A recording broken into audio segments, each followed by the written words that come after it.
N A sports নিউজে আপনাদেরকে স্বাগত নিয়ে চললাম তোমার জন্য আরও একটা ডেইলি আপডেট। তো এখন কি বিষয় নিয়ে আলোচনা করবো আশা করি তোমরা থাম্বনেল দেখেই বুঝে গেছো একদমই। তো চলো শুরু করা যাক, কথা না বেশি বাড়িয়ে। যারা চ্যানেলে প্রথমবার এসছো অবশ্যই কিন্তু চ্যানেলটা সাবস্ক্রাইব করে নিও, আর যারা প্রতিনিয়ত ভিডিও দেখো তারা অবশ্যই একটি লাইক, একটি শেয়ার ও একটি কমেন্ট করে দিও।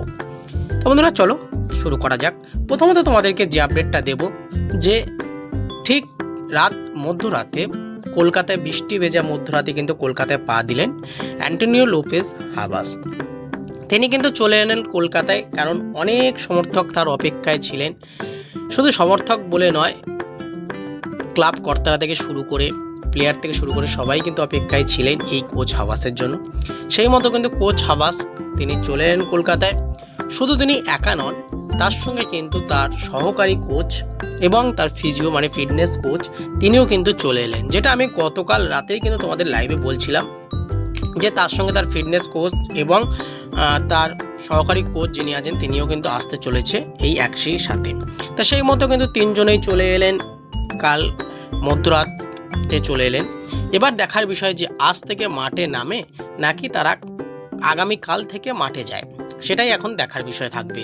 কারণ সবাই জানো যে ভারতীয় স্কোয়াডকে কিন্তু বিনো জর্জ তিনি কিন্তু সামলাচ্ছেন, তিনি কোচিং করাচ্ছেন। এবার যেহেতু সামনে ডুরান্ড কাপ, 25 তারিখে ডুরান্ড কাপ হাতে কিন্তু এখনও তোমার 3 থেকে 4 দিন বাকি আছে। সেই মতো কিন্তু কোচ হাবাস চাইবে এই 3 থেকে 4 দিনের মধ্যেই প্লেয়ারদের প্রিপারেশান করে, প্লেয়ারদের ঠিকঠাক মতো প্র্যাকটিস দিয়ে তাদেরকে ডার্বি ম্যাচের মতো বড় ম্যাচে ঠিকঠাক মতো পারফরমেন্স যাতে তারা তুলে আনতে পারে। কারণ তোমরা সবাই জানো যে পুরোপুরি ভারতীয় স্কোয়াড নিয়েই কিন্তু আমরা খেলতে চলেছি ডার্বি ম্যাচ। তার কারণ কি, কোনো বিদেশি কিন্তু এখনও পর্যন্ত আসেনি, হয়তো র্যামিরেজ কাল অথবা পরশুর মধ্যে চলে আসতে পারে। সেরকমভাবে বাদবাকি বিদেশি তারাও কিন্তু কাল অথবা পরশুর ভিতরে চলে আসতে পারে। এবার বিষয়টা হচ্ছে কোচ হাবাস তিনি কিন্তু এতটা রিস্ক নেবে না যে প্লেয়ারটি 24 ঘন্টা 48 ঘন্টা আগে আসছে তাকে হুট করে মাঠে লাভিয়ে দেওয়া। ঠিক আছে, এই রিস্কটা হয়তো কোচ হাবাসের কাছ থেকে আমরা কোনোদিন দেখিনি আর দেখবও না। তাই সেই জায়গা থেকে এটুকুনি বলতে পারি যে কোচ হাবাস যেহেতু এসছে, প্লেয়ারদের মধ্যে একটা মনোবল ফিরবে। কারণ কোচ হাবাস কিন্তু চ্যাম্পিয়ন কোচ, তিনি যে টিমেই গেছেন আজ পর্যন্ত সেই টিমকেই কিন্তু প্রায় বলা যায় ফাইনাল পর্যন্ত নিয়ে গেছে। হারুক জিতুক সেটা আলাদা বিষয়, কিন্তু অ্যাটলিস্ট ফাইনাল পর্যন্ত নিয়ে গেছে। তাই ইস্টবেঙ্গল সমর্থকদের কিন্তু অনেক আশা, অনেক ভরসা এই কোচের উপরে। দেখা যাক সেই আশা ভরসার দামটা দিতে পারেন কিনা অ্যান্টোনিও লোপেজ হাবাস।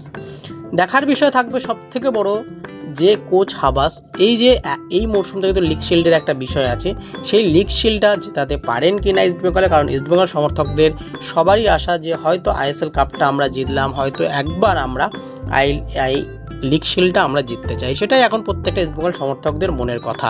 তাই অবশ্যই আশা করব কোচ হাবাস এমনভাবেই কোচিং করাবে, প্লেয়ারদের নিয়ে এমনভাবেই প্র্যাকটিস দেবে বা প্লেয়ারদের মনোবল এমনই করবে যে তারা লিগ শিল্ড জেতার মতো জায়গায় যায়, সেই কাজটাই করতে চাইবে, এটুকুনি আশা রাখি। তা চলো এরপরে চলে আসি পরবর্তী আপডেটে। তোমরা সবাই জানো আজকে কিন্তু ইস্টবেঙ্গলের সিএফএল এর ম্যাচ ছিল। সেখানটায় কিন্তু যতটুকু জানা গেছে যে আজকের ইস্টবেঙ্গল এবং বিএসসির যে ম্যাচটি ছিল সেই ম্যাচটি কিন্তু স্থগিত করা হয়েছে। আইএফের পক্ষ থেকে কিন্তু জানিয়ে দেওয়া হয়েছে যে ম্যাচটি কিন্তু স্থগিত। ঠিক আছে, পরবর্তী ডেট এবং শিডিউল তারা পরবর্তী টাইমে জানিয়ে দেবে। তাই এটুকু বলবো, আজকের ম্যাচটি কিন্তু স্থগিত রাখা হলো, আজকের ম্যাচটি কিন্তু ইস্টবেঙ্গলের হবে না। এরপরে চলে আসি পরবর্তী আপডেটে। সেটা একটা বড় আপডেট বলা যেতে পারে।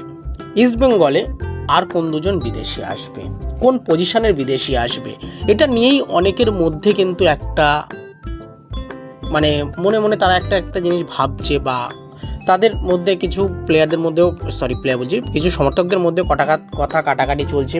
এ বলছে কেউ মিডফিল্ডার আসবে, কেউ বলছে উইঙ্গার আসবে, কেউ বলছে আরও একটা ফরওয়ার্ড আনবে, কেউ বলছে আরও একটা ডিফেন্ডার আনবে। এরকমভাবে কিন্তু বিভিন্ন ধরনের কথা কাটাকাটি চলছে। তা সেই সব দিকগুলো এছাড়াও আরও একটা জিনিস যে অনেক সমর্থকরা মনে করছেন হিউজ অ্যামাউন্টের একটা প্লেয়ার নিয়ে আসবে, হয়তো একটা খুব বেশি মার্কেট ভ্যালুর প্লেয়ার আনবে। আমি তোমাদেরকে এটুকুনি জানাতে পারি যে দুটো প্লেয়ার কিন্তু অলরেডি সাইনিং হয়ে গেছে, ডিল ডান হয়ে গেছে, তাদের জন্য ভিসার জন্য কিন্তু তাদের অ্যাপ্লাই করা অলরেডি হয়ে গেছে। ঠিক আছে, ভিসাটা তারা হাতে পেলেই কিন্তু নাম তোমরা অ্যানাউন্সমেন্ট পেয়ে যাবে। এবার বিষয়টা হচ্ছে যে প্লেয়ারটা কীরকম প্লেয়ার। দেখো, প্লেয়ারটার আমি প্রথমত বলি যে যদি কেউ মনে করে থাকো যে প্লেয়ারটার মার্কেট ভ্যালু খুব হাই বা প্লেয়ারটার খুব বেশি তোমার এজ বা ইন্ডিয়ান আমাদের ইন্ডিয়ায় খেলে গেছে আইএসএল বা আই লিগ, যেখানেও খেলে গেছে এমন কিন্তু কোনো প্লেয়ার নয়। এটুকুনি বলতে পারি প্লেয়ারদের কিন্তু মার্কেট ভ্যালু দুজনারই খুবই কম। এবার কোচ হাবাস তোমরা সবাই যেন মানে বিদেশি চয়নে কিন্তু খুবই সাকসেস এক ধরনের কোচ। তা সেই জায়গা থেকে তার বিদেশি চয়ন যে হচ্ছে, তিনি কিন্তু এই সবসময় নাম যশের দিকে যায় না, তিনি বেশিরভাগ সময়টাই আন্ডারডগ খুঁজে আনতে চায়।